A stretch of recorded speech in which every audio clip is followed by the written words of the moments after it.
दिल्ली मुख्यमंत्री अरविंद केजरीवाल पुणी बढ़िला अड़ुआ मुख्यमंत्री घरे दिल्ली पुलिस हाई ड्रामा।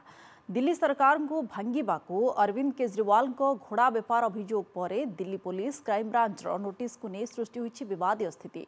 घोड़ा बेपार नहीं बीजेपी उपरे लगाई अभियोग को नहीं दिल्ली मुख्यमंत्री को नोटिस पठाई उत्तर मागी क्राइमब्रांच।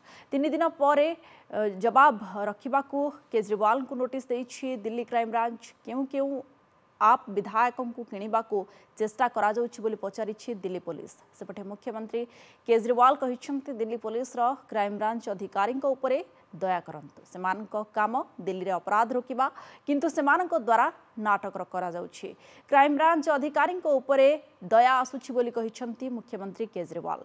मो पचारिबा अपेक्षा आपणक पाखरे सबु विषय अधिक सूचना अछि। गत किछि वर्ष मध्यरे देश रे अन्य दलर एकाधिक विधायकों को घोड़ा बेपार रे किणी सरकार भांगिछंती। आपण ए सब जानिछंती एबे काहेकि ए ड्रामा करूछंती बोली कहिसंती अरविंद केजरीवाल।